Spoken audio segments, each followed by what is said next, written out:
오늘도 성경 일독 말씀 묵상에 함께 하시는 모든 성도님들을 주의 이름으로 환영합니다. 찬송가 284장 오랫동안 모든 죄 가운데 빠져 함께 찬송하시겠습니다.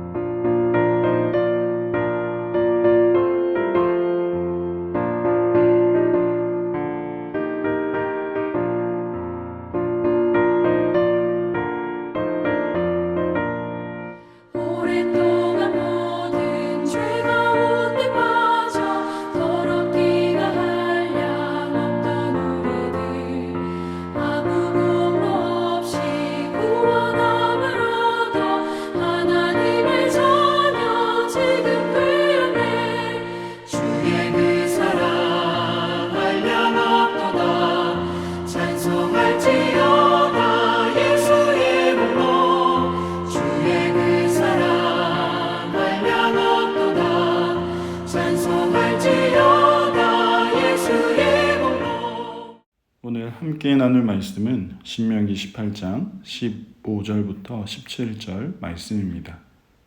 하나님의 말씀을 제가 봉독하겠습니다. 내 하나님 여호와께서 너희 가운데 내 형제 중에서 너를 위하여 나와 같은 선지자 하나를 일으키시리니 너희는 그의 말을 들을지니라. 이것이 곧 내가 총회의 날에 호렙산에서 내 하나님 여호와께 구한 것이라. 곧 내가 말하기를 내가 다시는 내 하나님 여호와의 음성을 듣지 않게 하시고 다시는 이 큰 불을 보지 않게 하소서. 두렵건대 내가 죽을까 하나이다 하매 여호와께서 내게 이르시되 그들의 말이 옳도다. 아멘. 이 시간 함께 나와 같은 선지자라는 제목으로 말씀 나누고자 합니다. 우리가 계속해서 살펴보고 있는 이 신명기 말씀은 출애굽 2세대들을 향한 모세의 설교입니다.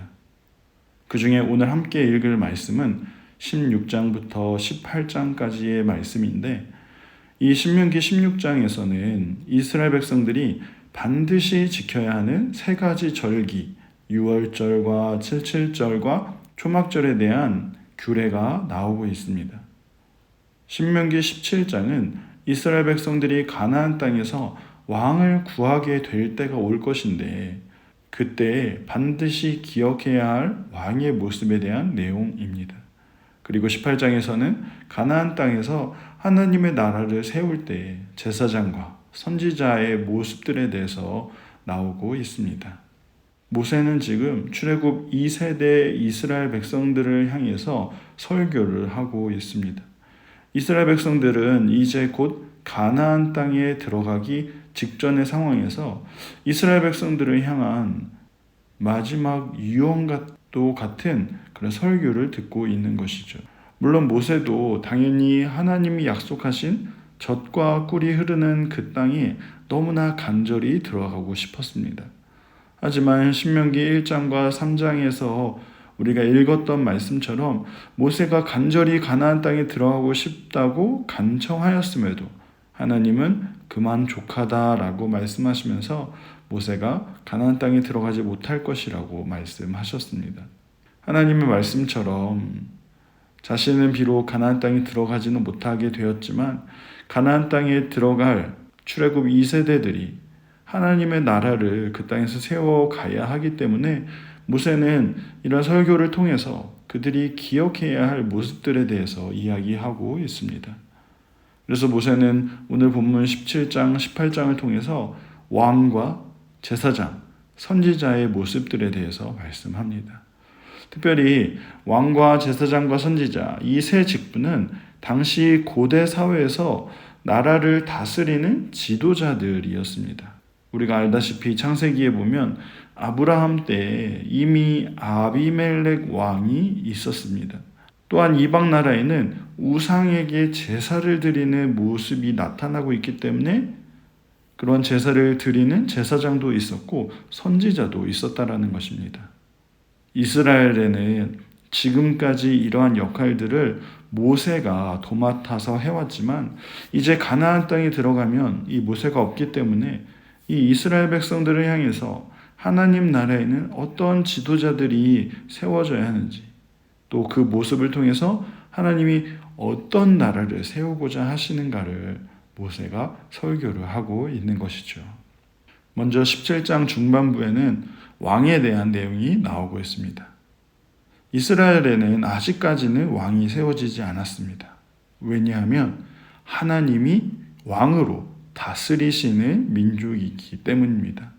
하지만 가나안 땅에 들어가면 14절의 말씀처럼 이스라엘 백성들은 주위의 모든 민족들과 같이 우리 위에 왕을 세워야겠다는 생각을 하게 될 것이기 때문에 모세는 벌써부터 미리 왕을 세우게 된다면 반드시 지켜야 할 모습에 대해서 설교를 하는 것입니다.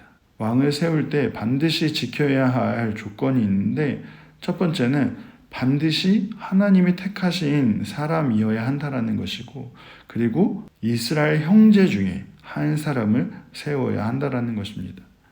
그리고 그렇게 세워진 왕은 반드시 해야 할 일과 하지 말아야 할 일이 있는데, 16절 이하의 말씀처럼 병마를 많이 두거나 아내를 많이 두거나 자기를 위하여 은금을 쌓는 일들은 반드시 하지 말아야 합니다.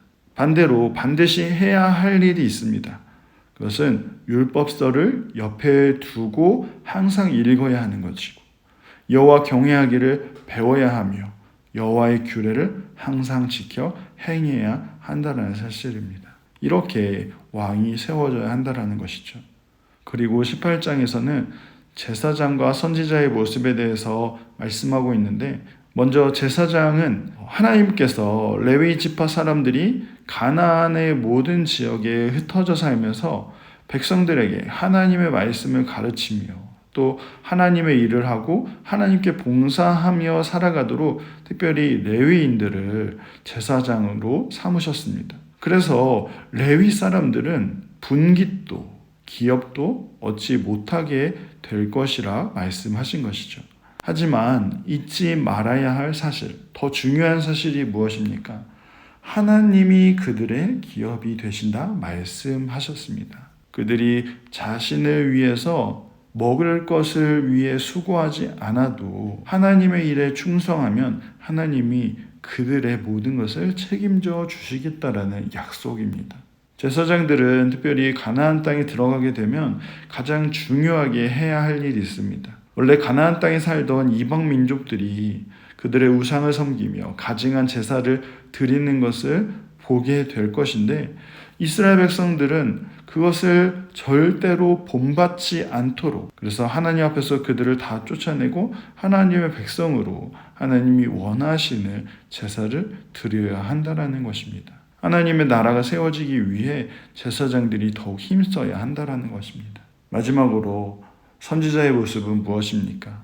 15절 말씀을 보시면 내 형제 중에서 나와 같은 선지자 하나를 일으키신다 말씀합니다. 그리고 이렇게 세워진 선지자의 입에 하나님의 말씀을 주실 것이니 그를 통한 하나님의 말씀을 듣고 지켜 행해야 한다는 것입니다. 하나님이 세우신 선지자는 반드시 자신의 뜻이 아니라 하나님의 말씀, 하나님의 마음을 전해야 했고 절대로 거짓 예언을 하지 말아야 합니다. 선지자가 선포한 하나님의 말씀은 반드시 그 증거가 나타나고 말씀의 성취가 나타나야 한 선지자의 증거이고 또한 하나님 나라의 모습이라는 사실이죠. 이렇게 가나안 땅에 들어가서 이스라엘 나라, 곧 하나님의 나라를 세울 때에 왕과 제사장과 선지자로 세워진 자들이 중요한 역할을 감당하게 되는 것입니다. 하지만 여러분, 이 가나안 땅에 들어간 이후에 이스라엘 백성들의 모습이 어떻게 되었습니까?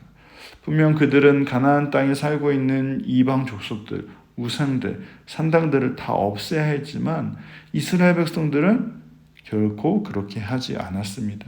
결국 이후에 이스라엘 역사에 나오는 왕, 제사장, 선지자들은 모두 다 하나님의 그 역사를 이루지 못하고 모두 다 실패하고 말았다라는 사실입니다. 수많은 이스라엘의 왕들이 세워졌습니다. 하지만 모든 왕들이 하나같이 실패하고 말았습니다. 그 중에 우리가 잘 아는 솔로몬, 그는 하나님이 주신 지혜가 가득했고 다윗의 뒤를 이어서 가장 부강했던 이스라엘 나라를 다스리게 되었습니다.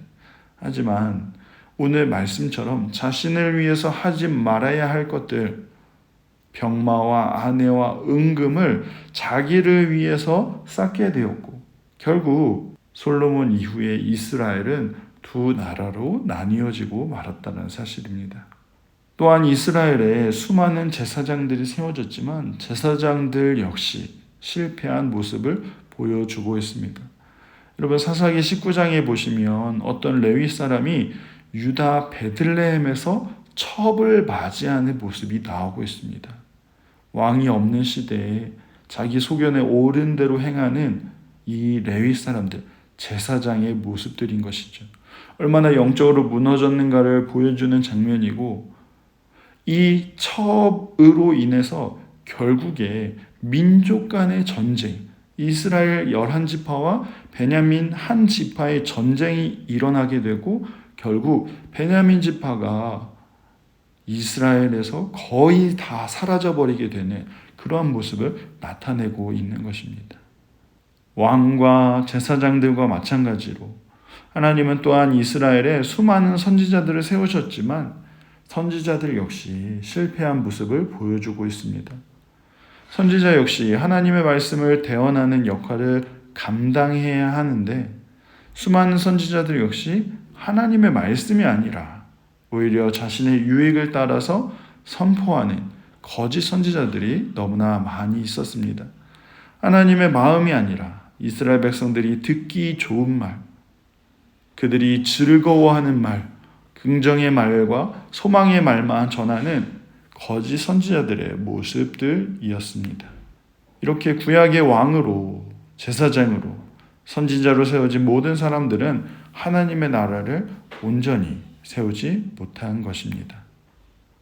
하지만 사랑하는 성도 여러분, 이렇게 실패한 인생들을 위해서, 또 실패한 이스라엘 백성들을 위해서, 또 실패한 우리들을 위해서 하나님은 오늘 약속하신 것처럼 모세와 같은 선지자 하나를 예비하셨고 이 땅에 보내주셨습니다.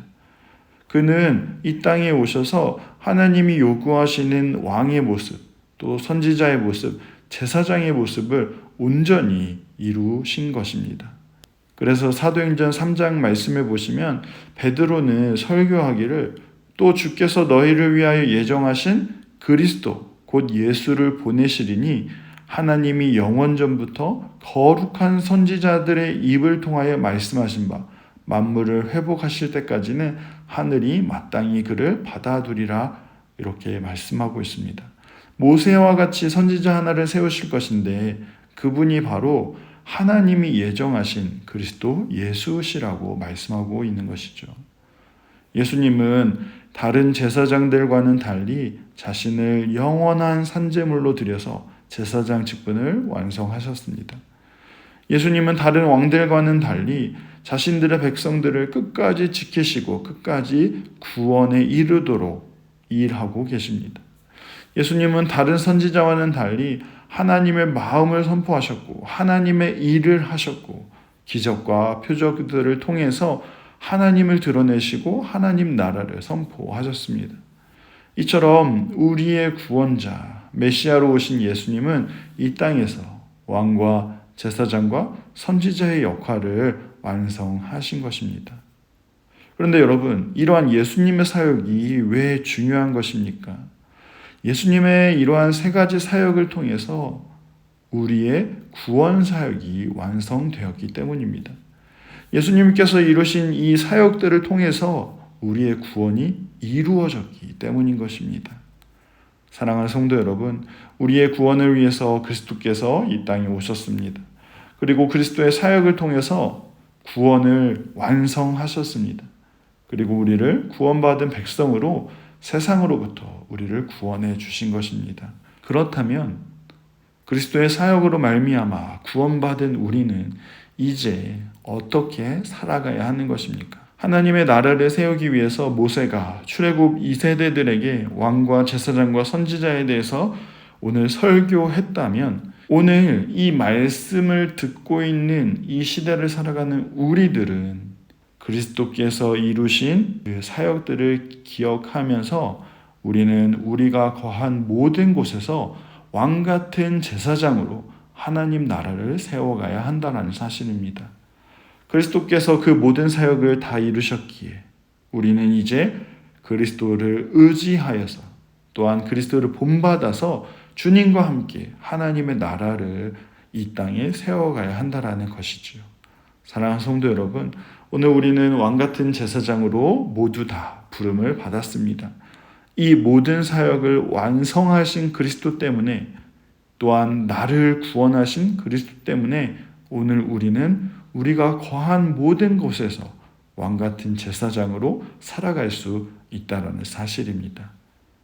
이 사실을 기억하시면서 오늘 하루도 그리스도와 함께 이 땅에서 왕같은 제사장으로 더욱 힘써 살아가는 저와 여러분 다 되시기를 간절히 소망합니다. 기도하겠습니다. 사랑하는 하나님, 감사를 드립니다. 이 땅에 하나님의 나라가 이루어지도록 우리를 부르시고 우리를 왕같은 제사장으로 세워주시니 감사를 드립니다. 또한 우리를 왕같은 제사장으로 삼으시기 위해 주님께서는 왕으로, 제사장으로 선지자의 사역을 모두 다 완성하셨습니다. 이러한 그리스도의 사역으로 인해서 오늘 우리가 왕같은 제사장으로 살아갈 수 있음을 믿음으로 고백하는 우리의 모습 되게 하여 주옵소서. 이것은 결코 우리의 힘과 우리의 지혜가 아니라 모든 것을 다 이루신 그리스도의 능력이오니 오늘도 그리스도를 의지하여서 이 땅에서 왕같은 제사장으로 살아가는 우리의 모습 되게 하여 주옵소서. 오늘도 힘써 주의 자녀로 살아가게 하시고 그 모습으로 인하여 하나님 홀로 영광받아 주옵소서. 감사를 드리오며 살아계신 예수님의 이름으로 기도합니다. 아멘. 오늘 함께 읽을 말씀은 신명기 16장에서 18장 말씀입니다. 오늘도 말씀과 함께 승리하시길 간절히 소망합니다.